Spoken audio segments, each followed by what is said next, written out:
नमस्कार दोस्तों, स्वागत है आप सभी का विजडम पॉइंट पर। दोस्तों, हम देख रहे हैं हिंदी साहित्य से संबंधित एक महत्वपूर्ण श्रृंखला जो कि आधारित है डॉक्टर गोविंद पांडे व सरस्वती पांडे जी की किताब हिंदी भाषा एवं साहित्य का वस्तुनिष्ठ इतिहास पर।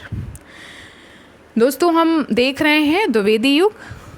भारतीय युग को हमने अपने पिछले वीडियो में कवर कर लिया था। इससे पिछले वीडियो में हमने द्विवेदी युग में श्रीधर पाठक जी की रचनाओं को, हरिओत जी की रचनाओं को देखा और अब हम आ पहुँचे हैं मैथिली शरण गुप्त जी की रचनाओं पे। तो आज हम देखेंगे मैथिली शरण गुप्त जी की रचनाओं को और उनसे जुड़े हुए महत्वपूर्ण बिंदुओं को, साथ ही साथ द्विवेदी युग के अन्य कवियों को भी। तो चलिए शुरू करते हैं आज का वीडियो। मैथिली शरण गुप्त जी, जिनका जन्म हुआ था 1886 ईस्वी में और इनकी मृत्यु होती है 1964 ईस्वी में। इनको आधुनिक युग का तुलसी स्वीकार किया जाता है। जैसे आधुनिक युग का सूरदास हमने देखा पिछले वीडियो में कि आधुनिक युग का सूरदास कहा जाता है अयोध्या सिंह उपाध्याय हरिओत जी को, उसी प्रकार से आधुनिक युग का तुलसी कहा जाता है मैथिली शरण गुप्त जी को। मैथिली शरण गुप्त जी के संक्षिप्त जीवन वृत्त को देख लेते हैं। इनका जन्म हुआ था चिरगांव में, जो कि झांसी में स्थित है, 1886 ईस्वी में। इनके पिताजी का नाम था रामशरण दास। इनके गुरु का नाम था महावीर प्रसाद द्विवेदी जी और इनकी प्रथम कविता है हेमंत। हेमंत से कुछ याद आ रहा होगा आपको। तो श्रीधर पाठक जी की जो पहली हिंदी कविता थी उसका नाम था गुणवंत हेमंत, और मैथिली शरण गुप्त जी की जो पहली कविता है उसका भी नाम है हेमंत, जो कि 1904 ईस्वी में प्रकाशित हुई। तो यहाँ कंफ्यूज नहीं होना है। हेमंत कविता जो है वो मैथिली शरण गुप्त जी की है और गुणवंत हेमंत जो है वो श्रीधर पाठक जी की पहली कविता है। प्रथम काव्य के रूप में देखें तो प्रथम इनका काव्य संग्रह है रंग में भंग, और श्रीधर पाठक जी का क्या था, एकांतवासी योगी। इनका प्रथम काव्य संग्रह 1909 ईस्वी में प्रकाशित होता है रंग में भंग के नाम से। आइए देखते हैं मैथिली शरण गुप्त जी के प्रमुख काव्य ग्रंथों को, जिसमें सबसे पहला ग्रंथ है इनका रंग में भंग 1909 ईस्वी। जयद्रथ वध है 1910 ईस्वी में। किसान 1917 ईस्वी में। विकट भट्ट 1929 ईस्वी में। गुरुकुल 1929 ईस्वी में। साकेत, जो कि इनका कालजयी ग्रंथ है, 1931 ईस्वी में इसका प्रकाशन हुआ था। भारत भारती 1912 ईस्वी में। झनकार 1929 ईस्वी में। यशोधरा, जो कि इनका खंड काव्य है, यशोधरा का प्रकाशन वर्ष है 1932 ईस्वी। द्वापर 1936 ईस्वी। जय भारत 1952 ईस्वी। विष्णुप्रिया 1957 ईस्वी। सिद्धराज 1936 ईस्वी। हिंदू 1927 ईस्वी। बैतालिक और पंचवटी 1925 ईस्वी। तो ये महत्वपूर्ण काव्य ग्रंथ थे मैथिली शरण गुप्त जी के। हिंदी साहित्य में रामचरितमानस के बाद में राम काव्य का दूसरा स्तंभ मैथिली शरण गुप्त जी कृत साकेत है। शायद इसीलिए इनको आधुनिक हिंदी का तुलसी कहा जाता है, क्योंकि रामचरितमानस के बाद में राम काव्य का दूसरा स्तंभ ग्रंथ जो है वो है साकेत को माना जाता है। मैथिली शरण गुप्त जी को साकेत रचना की मूल प्रेरणा सन 1908 ईस्वी में सरस्वती पत्रिका में महावीर प्रसाद द्विवेदी जी के लेख कवियों की उर्मिला विषयक उदासीनता से मिली। जैसा कि ऊपर आपने देखा कि इनके गुरु के रूप में हैं महावीर प्रसाद द्विवेदी जी। मैथिली शरण गुप्त जी के गुरु का नाम है महावीर प्रसाद द्विवेदी जी। तो उन्हीं से प्रेरणा लेके उन्हीं का एक लेख जो सरस्वती पत्रिका में छपा था, उस लेख का शीर्षक था कवियों की उर्मिला विषयक उदासीनता, जहाँ से मैथिली शरण गुप्त जी को ये प्रेरणा मिली और उन्होंने इस लेख से प्रेरणा लेके साकेत की रचना की। यह लेख महावीर प्रसाद द्विवेदी जी ने अपने छद्म नाम भुजंग भूषण भट्टाचार्य नाम से प्रकाशित कराया था। ये अपने असली नाम से नहीं इन्होंने इस लेख को प्रकाशित करवाया था। महावीर प्रसाद द्विवेदी जी ने अपने एक छद्म नाम से जो इनका नाम था भुजंग भूषण भट्टाचार्य, उस नाम से इन्होंने ये लेख प्रकाशित करवाया था सरस्वती में, जिसका शीर्षक था कवियों की उर्मिला विषयक उदासीनता। साकेत शब्द मूलतः पाली भाषा का शब्द है जिसका अर्थ है अयोध्या। इसमें 12 सर्ग हैं और डॉक्टर नगेंद्र ने इसे जनवादी काव्य कहा है। फिर से ध्यान से देखिए, महत्वपूर्ण पॉइंट है। साकेत किस भाषा का शब्द है? तो ये पाली भाषा का शब्द है, ठीक है, और जिसका अर्थ है अयोध्या। इसमें अगर सर्ग की बात करें तो इसमें 12 सर्ग हैं। डॉक्टर नगेंद्र से जनवादी काव्य कहते हैं। आचार्य रामचंद्र शुक्ल जी ने टिप्पणी करते हुए गुप्त जी पे कहा है कि गुप्त जी एक सामंजस्यवादी कवि हैं। मैथिली शरण गुप्त जी को भारत भारती रचना की मूल प्रेरणा मुसद्दसे हाली तथा ब्रजमोहन दत्तात्रेय कैफीकृत भारत दर्पण पुस्तक से प्राप्त हुई। भारत भारती जिसकी रचना इन्होंने 1912 ईस्वी में की थी और इसमें इनका देश प्रेम झलकता है।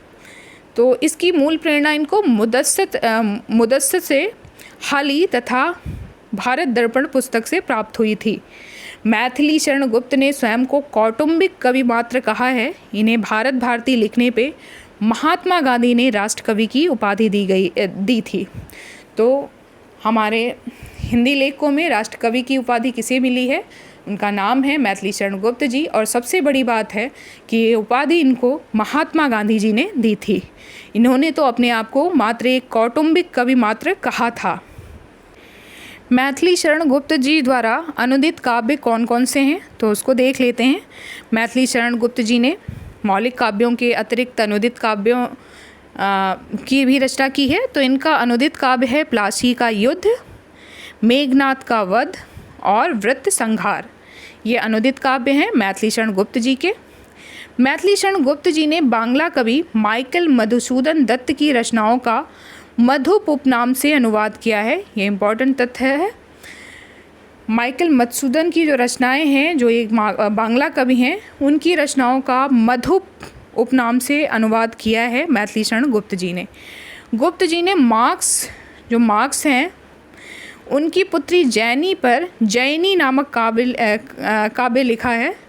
मार्क्स जो कि मार्क्सवादी विचारधारा के थे, मार्क्स की पुत्री हैं जैनी, जिन पे गुप्त जी ने जैनी नामक काव्य लिखा है। गुप्त जी को द्विवेदी काल में हरिगीतिका छंद का बादशाह कहा जाता है। ये एक बहुत ही महत्वपूर्ण लाइन है। हरिगीतिका छंद का बादशाह किसे कहा जाता है? तो यहाँ पे उत्तर है मैथिली शरण गुप्त जी। द्विवेदी मंडल के अन्य कवियों को देखते हैं। द्विवेदी मंडल के अन्य कवि हैं गिरिधर शर्मा नौरत्न जी, जिनका जन्म हुआ था 1881 में और इनकी मृत्यु होती है 1961 ईस्वी में झालरा पाटन में। इनकी रचनाएं हैं मात्र वंदना, जो कि इनकी मौलिक कृति है, और दूसरे रचनाकार हैं लोचन प्रसाद पांडे जी। लोचन प्रसाद पांडे जी मध्य प्रदेश में इनका जन्म हुआ था 1886 में और इनकी मृत्यु होती है 1959 ईस्वी में। इनकी जो रचनाएं हैं वो हैं प्रवासी, मेवाड़ गाथा, महानदी, पद्म पुष्पांजलि, मृगी दुख मोचन इनकी इम्पॉर्टेंट रचना है। ये परीक्षा में पूछा भी जाता है कि मृगी दुख मोचन किसकी रचना है? तो ये रचना है द्विवेदी युगीन कवि लोचन प्रसाद पांडे जी की। गिरिधर शर्मा ने गोल्ड स्मिथ कृत हर्मिट का संस्कृत श्लोकों में अनुवाद किया। हर्मिट का अनुवाद श्रीधर पाठक जी ने भी किया था एकांतवासी योगी के नाम से, और गिरिधर शर्मा ने गोल्ड स्मिथ की इस कृति को संस्कृत श्लोकों में अनुवादित किया। सन 1928 ईस्वी में गिरिधर शर्मा ने माघ के शिशुपाल वध के 2 सर्गों का हिंदी माघ नाम से अनुवाद किया। लोचन प्रसाद पांडे जी ने चित्तौड़ के भीमसेन के अपूर्व स्वत त्याग की कथा नंददास की राज पंचाध्यायी के ढंग पे लिखी। ये महत्वपूर्ण लाइन से, इनको एक बार पढ़ जरूर लीजिएगा। लोचन प्रसाद पांडे कृत मृगी दुख मोचन में इनकी पशुओं तक पहुँचने वाली व्यापक और सर्वभूत दया पूर्ण काव्य दृष्टि का पता चलता है कि इनमें कितनी संवेदना है पशुओं को लेके, इसका कितना दुख है इनको, उन पे होने वाली जो कहीं ना कहीं उनको जो कष्ट पहुंचाने वाली चीज़ें हैं उनको लेके कितने संवेदनशील हैं। ये इनकी जो रचना है मृगी दुख मोचन, उसमें इनके दया दृष्टि का पता चलता है। लोचन प्रसाद पांडे जी को काव्य विनोद और साहित्य वाचस्पति की उपाधि प्राप्त थी। तो ये वो लेखक हैं जिनको काव्य विनोद और साहित्य वाचस्पति की उपाधि से सम्मानित किया गया, उपाधियां दी गई लोचन प्रसाद पांडे जी को। द्विवेदी मंडल के अन्य कवि हैं, आइए देखते हैं उनका कालक्रमानुसार वर्णन। द्विवेदी युग के जो कवि हैं उनमें नाम आता है नाथू शर्मा शंकर जी का, जिनका जन्म स्थान है अलीगढ़। 1859 ईस्वी में इनका जन्म हुआ था और 1932 ईस्वी में इनकी डेथ हो गई थी। तो नाथू शर्मा शंकर जी की जो रचनाएं हैं उसमें है शामिल, उनकी रचनाओं का नाम है अनुराग रत्न, शंकर सरोज, शंकर सर्वस और गर्भरंडा रहस्य। ये इनकी रचनाएं हैं नाथू शर्मा शंकर जी की। बाल मुकुंद गुप्त जी, जिनका जन्म हुआ था 1865 ईस्वी में और इनकी मृत्यु 1907 ईस्वी में हुई थी रोहतक हरियाणा में। इनकी रचनाओं में इनके काव्य संग्रह का नाम है स्फुट कविता। लाला भगवान दीन, जिनकी रचनाएं हैं वीर छत्राड़ी, वीर बालक, वीर पंचरत्न और नवीन बीन। राय देवी प्रसाद पूर्ण जी हैं द्विवेदी युग के कवि, जिनका जन्म जबलपुर में हुआ था और इनकी रचनाएं हैं धाराधर धामन और स्वदेशी कुंडल। धाराधर धामन 1902 ईस्वी में प्रकाशित हुआ था और स्वदेशी कुंडल 1910 ईस्वी में प्रकाशित